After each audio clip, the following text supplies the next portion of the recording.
tous derrière nos forces armées, gagnons la paix. Et oui, la paix se gagne. La paix à tout prix. Elongo na FARDC na police, Banso Lisanga toteleme. Tolonga na mapinga.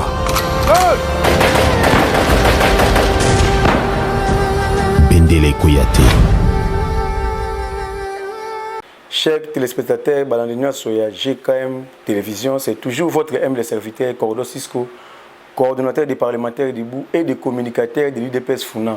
Na sengi na baimbo kanyo sobo s'abonner massivement na GKM Télévision en wande bisika beaucoup de analyse politique et puis ba décryptage politique il y a solo.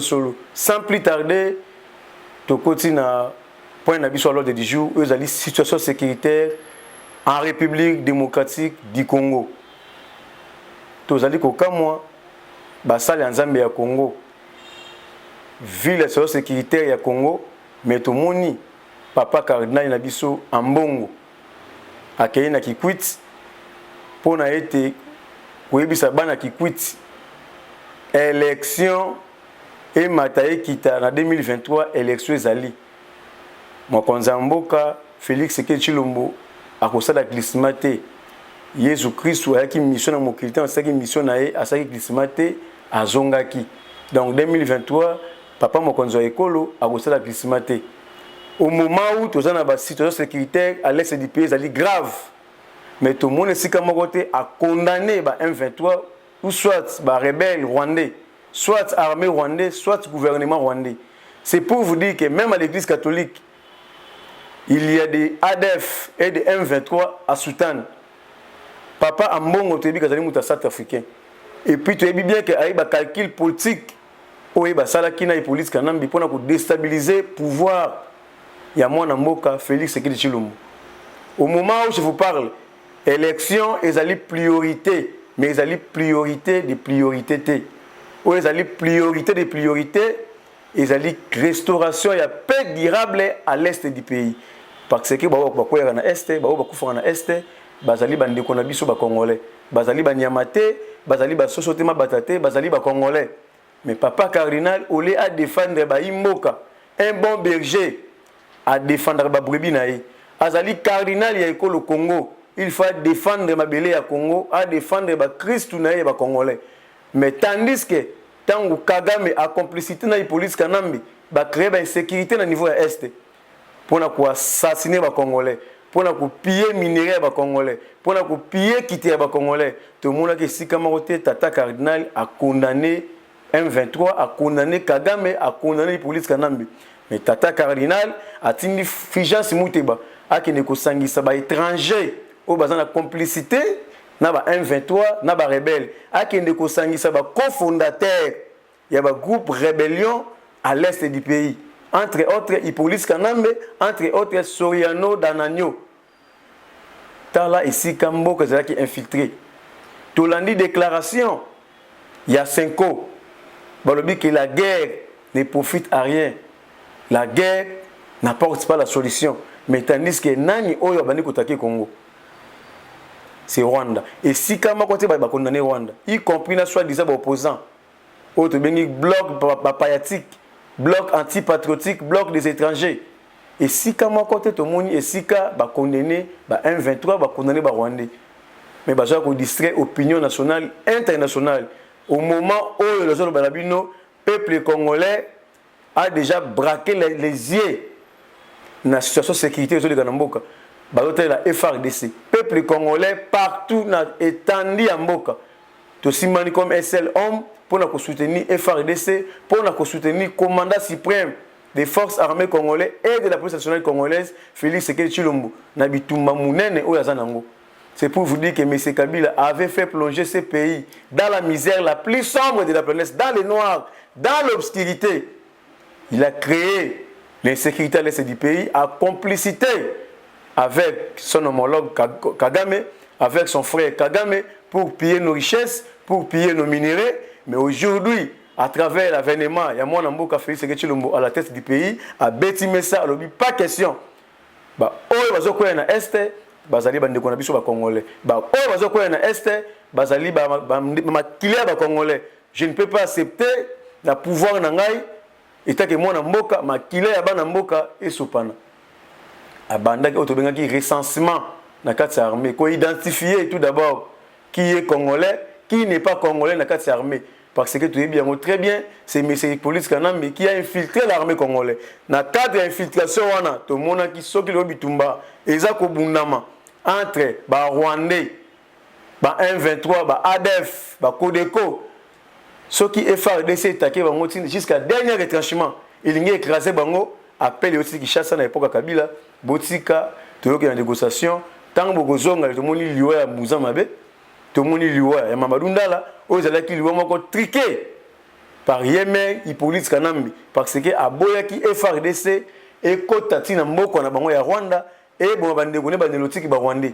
yango armée zala qui trahit mais à travers avènement chef de l'état tout moni arrestation il y a plusieurs militaires rwandais na kati ya M23 tout moni tiweri il y a plusieurs militaires rwandais na kati ya M23 et puis tout moni ndenge ba récupérer bibundeli oyo bakangi ezali bibundeli oyo ezalaka na groupe rébellion te ezali bibundeli oyo armée gouvernement somelaka armée ya mboka na ye mais c'est incroyable c'est inadmissible ya komona ba groupe rébellion na ba char de combat ba obi ba missile ba tenir armée rwandais na ba carte ya militaire rwandais oyo FARDC esili kokanga à travers avènement ya mwana mboka Félix Tshisekedi à la tête du pays depuis l'histoire du Congo c'est toute la première fois FARDC et ça ba exploit oyo parce que tout utaki na tête ya mboka oyo azalaki wana azalaki étranger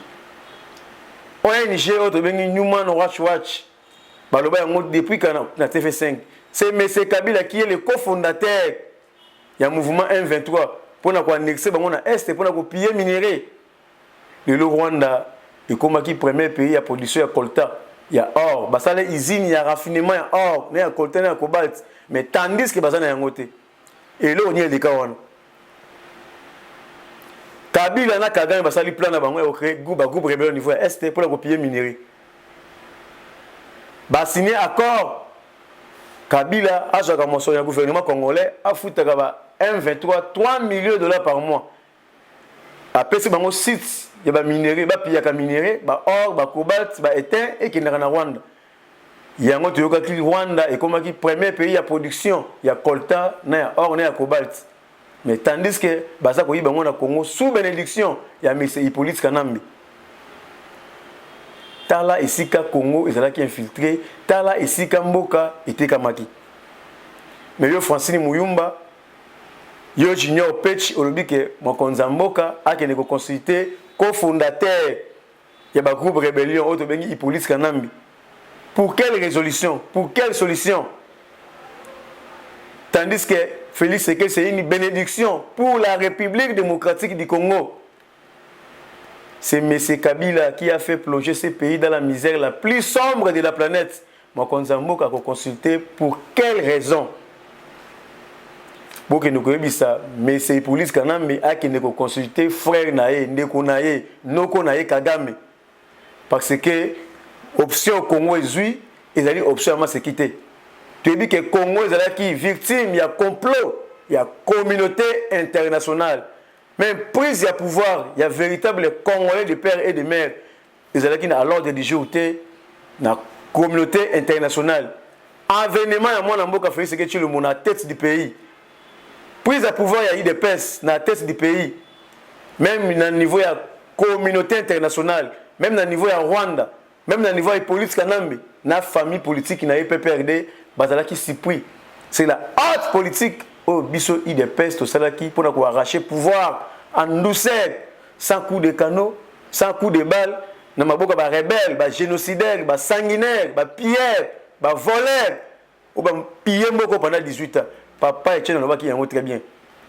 Mais c'est Kabila, c'est un voleur que le Congo n'a jamais connu depuis l'histoire du Congo. Et puis il y a Baksabi, mais c'est Kabila a volé dans 10 ans. Plus que ce que Mobutu a volé dans 32 ans. Imaginez-vous, M. Kabila a fait 18 ans au pouvoir. Mais dans 10 ans, papa a fait la révélation, il a volé plus que ce que Mobutu a volé dans 32 ans. Allez-y comprendre. esika mboka eutaki. Et puis atongi na Afrique du Sud, atongi na Tanzanie, atongi na Rwanda, mbongo ya Congo efutaki ba militaire rwandais. Mbongo ya Congo efutaki ba policier tanzanien sous régime ya politique Nambi. Mais au moment où je vous parle de mon Konzamboka à Kati Bakor wana, à Kati Biloko wana, na 3 millions de dollars. Alors que de chaque mois na Zamba pour na kufuta ba rebelle M23 ba Kabulaka, famille ya politique Nambi, tant mon Konzamboka Kati yango et ko créer cacophonie. Ndio mumba polisi moto na Zamba. Sous prétexte que armées allaient infiltrer na Kabila tika yango. Mais nzoka ne na régime ya Fachi ayeko sukola. Mais là que tika ça mon Konzamboka, il faut perquisition. Et ça, on a fait il y a Kingakat, il y a Kashamata, il y a Kashobu, na banda kunyos na Gombe. Ouais, bah grand temps politique il y a pas perdu bavandi. Il faut passer la perquisition. Na banda kunyos na Gombe, tina ba province, na ferme au Kabila à ça na Goma. Basa la perquisition, basa la contrôle, basa la patrouille, c'est une source d'information. Ba bibundeli ba arme lu ezana banda kuwana. Il faut que ça la haute perquisition, que ça la contrôle, que ça la patrouille encore ya kosakanate. Et puis qu'on renforce le recensement dans la carte armée. Dans le militaire congolais, ce comuni un rebelle ou bien un militaire nationalité douteuse. Il va aller mon monde availler à exécuter yo. Il faut yo exécuter afin que y ait abomayo le col mbunza mabe, le col madundala parce que l'air est grave. Parce que l'air a déjà sonné pour sauver notre patrimoine. L'heure a déjà sonné pour balayer tous les étrangers, tous les infiltrés au sein de notre armée. Parce que grâce à l'infiltration, grâce à régime et police Kanambe, tout le monde le Congo est perdu depuis 10 millions de personnes. 10 millions de pays morts et couffent dans le pays, il y a Brazzaville. La population est à Brazzaville. Il y a Gabon, il y a Gambie. Il y a 10 millions d'habitants. Mais il faut perdre 10 millions de personnes dans le régime il y a 18 ans. Dans la limite que pays où il y a 12 millions d'habitants, dans un pays où il y a 112 millions d'habitants. Chers compatriotes, l'heure a déjà sonné pour sauver notre patrimoine. Les autres aussi, qu'on a manifesté dans le village de Bukavu. Population qui est déterminée. Na Ruchuru, na Masisi, batamboli bakota tina kati ya Rwanda. La police frontalière n'a empêché bango. En tout cas, bravo pour le peuple congolais pour l'éveil de la conscience. Population de Bukavu batamboli basengi na makonzamboka na banderole ya ilongi ya Vladimir Poutine. Balobi alata esprit ya Poutine. Pas de dialogue avec les Rwandais. Mais les États-Unis d'Amérique, comme ko senga biso dialogue. Tant que Rwanda a une option à travers l'infiltration de l'armée rwandaise dans l'armée congolaise, grâce à la sous-bénédiction de M. Police Kanambe alias Kabila, pour assassiner le peuple congolais, pour piller le minerai du peuple congolais.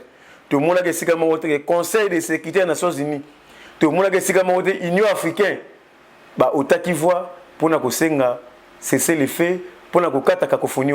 Aujourd'hui, le Congo est une option. Il y a le Congo na Burumbu. Il y a assurer l'intégrité territoriale.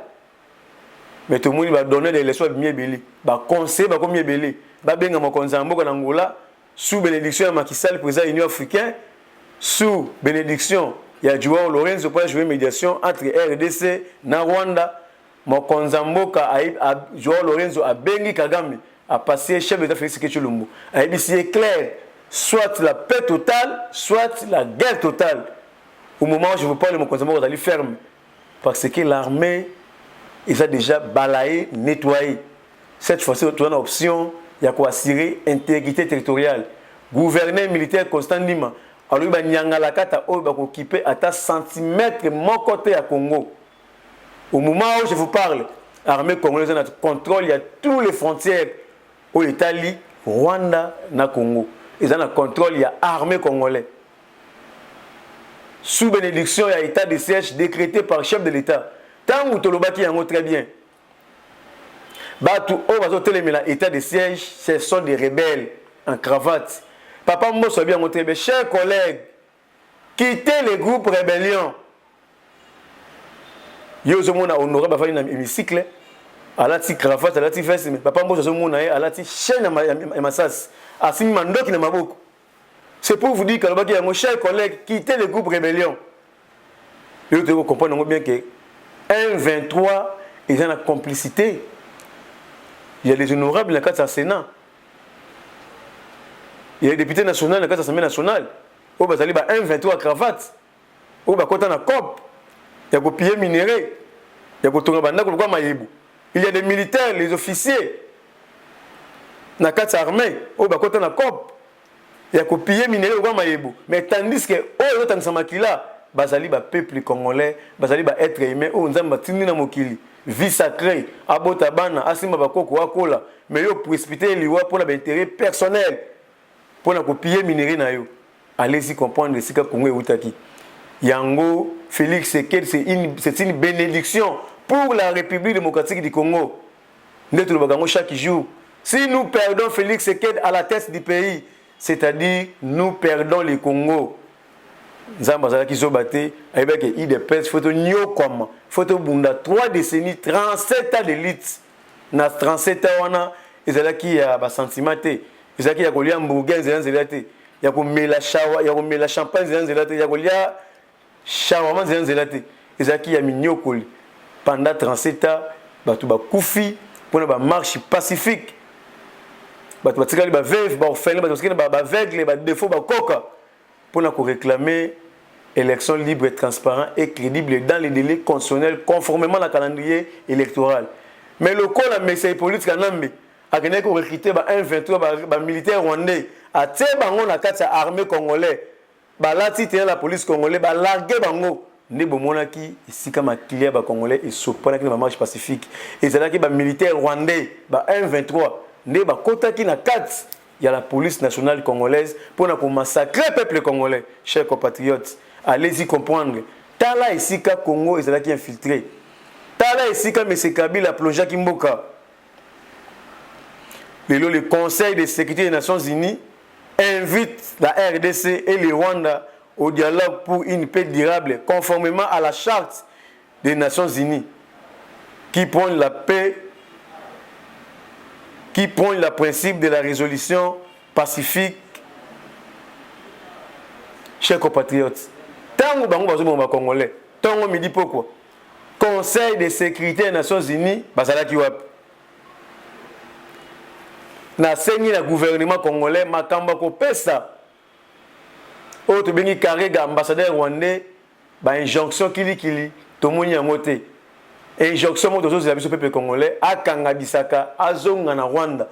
Ambassadeur congolais o azakuna na kati ya Rwanda. Je ne suis pas si kazali congolais. Kabila tinda ke kuna parce que ça ndeko ba Rwandais. Atso za Rwandais atika la kuna na Rwanda.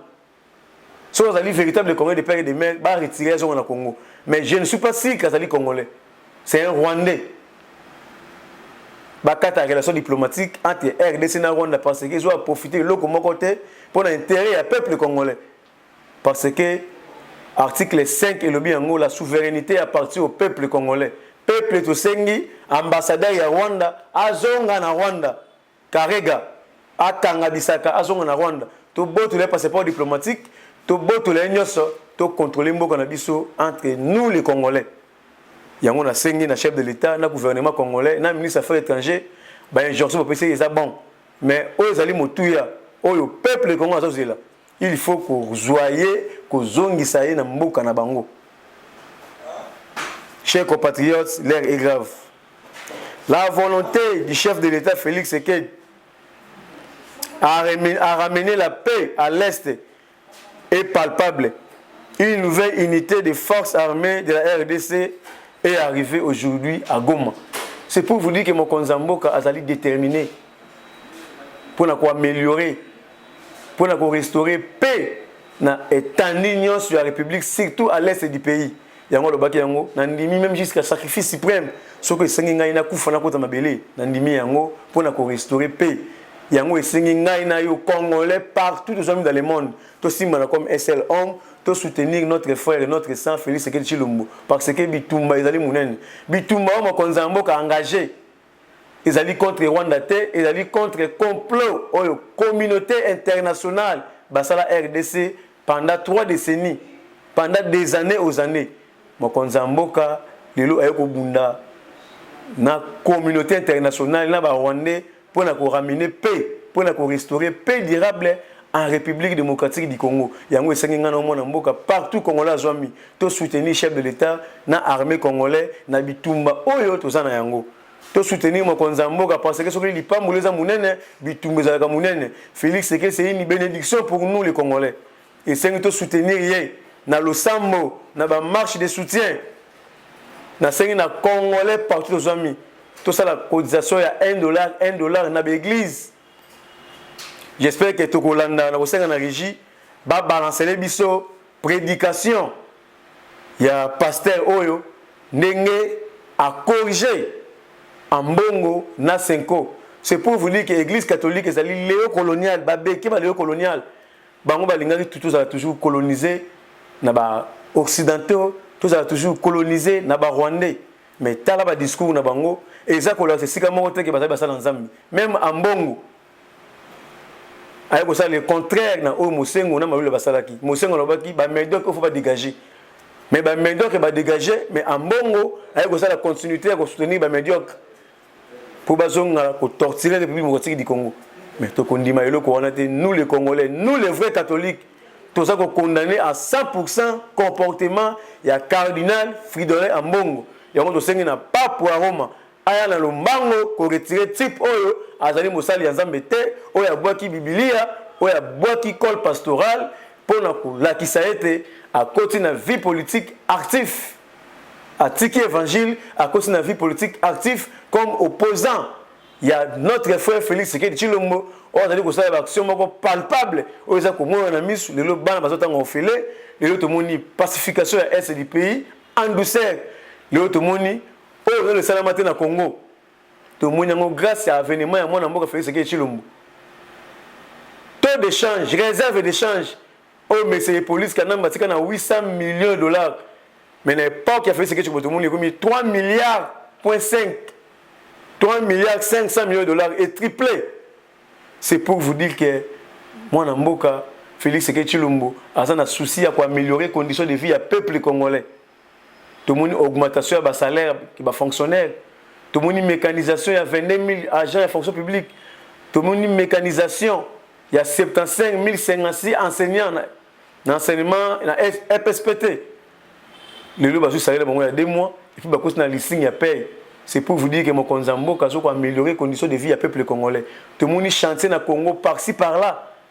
Mais si comme bon azali asa comme on a biloko on a toujours campagne de diabolisation contre Félix Tshisekedi Tshilombo pour na ba étranger bazonga kozwa Congo en otage.